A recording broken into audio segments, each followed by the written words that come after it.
All right, guys. Tonight we're looking at the Core Essentials Multicam Belt. So Core reached out to me from one of my other videos. I can't remember which one, and asked if I wanted to check out their belt.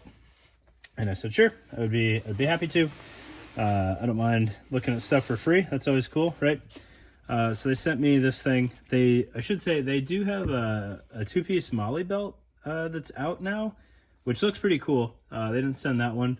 But you may be interested in that. I recommend looking at it. Might buy one down the road. But this one they did send me for free. Hopefully this is unbiased, but there's always a chance, right, that it's a little skewed. So Core Essentials belts are interesting. They're one of the click belts, and we'll kind of go over how that works. So you buy the belt, and then you pick your buckle separate. With this being one of their more gun-oriented belts, you've got this little throw lever here, which is how you put tension on the raw end of the belt. And then it also has these hex keys to bite into the belt a little bit more to keep the buckle from wanting to pull off the end of the belt.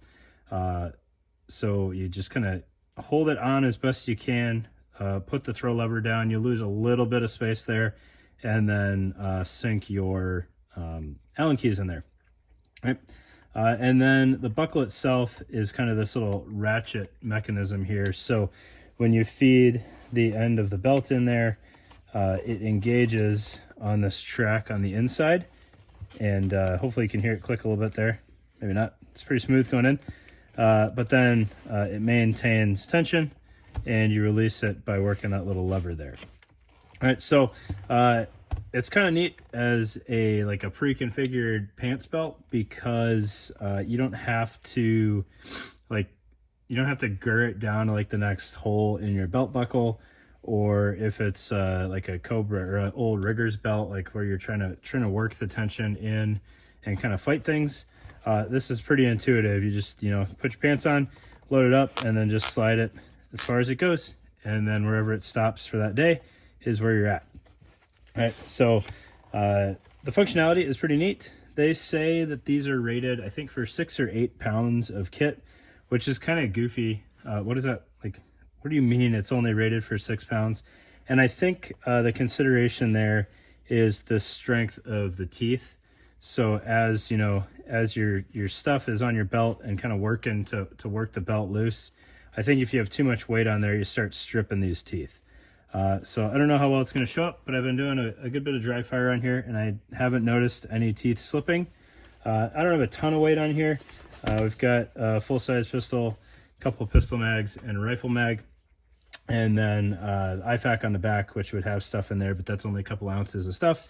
And I haven't really loaded up the Gista pouch here in this configuration, but it's on there. So probably pushing the weight limit there, if not over it. And again, I haven't seen any teeth stripping.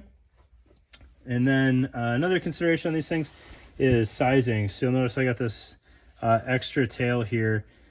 So these belts are set up all the way up. I don't know if it's going to show up to 54-inch waist. They give you pretty good sizing instructions, if your waist size is so-and-so, add X inches to account for inside the waistband, or subtract another 2 for outside the waistband. I just kind of played with it as I went, kept, threw it on, through my pant loops with the pants on, lined everything up to get an appropriate amount of tail, and then I would cut it off 2 inches beyond that, and then try it out again with the buckle just kind of loosely in place until I got a happy medium. So I think I got enough tail here that if I'm adding layers, or I'm tucking extra layers into my pants or whatever, I've got some flexibility. Or if it's the summer and it's just a t-shirt or a combat top, I don't have an excessive amount of tail. And then I set it up so that the tail is going towards the pistol, which with this not being a two-piece belt, I'm not going to have anything in front of my pistol except for maybe a tourniquet or something on the range. So I don't have to really worry about where that tail's going. And then they do give you a webbing loop, which I have misplaced, that you can put on the belt and then tuck the tail in there. I get to the belt loop, so it's not a huge deal one way or the other. But if you go back to my how to set up a belt kit video, and I talk about having dedicated party pants. That's kind of what we got going on here. So everything is on the belt, through the belt loops on the pants, and then these pants are just kind of forever range pants, which isn't a big deal. They're Fjell Ravens, so I'm not going to wear those around town anyways. Look like a giant nerd. So I just keep it set up for the range and dry fire and everything. And so far it's working out. So check it out. Hopefully not too biased by the fact they sent me this thing, but at the end of the day, it was like $60 total investment on their part. So if it sucked, I would let you guys know that. But I enjoy the concept so far.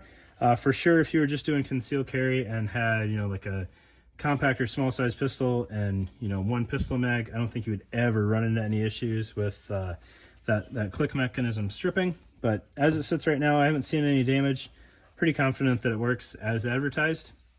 I'd be really curious to see how their two-piece battle belt works out, because the inner belt is the click mechanism again. However, the outer belt is just kind of a Velcro wrap, I believe.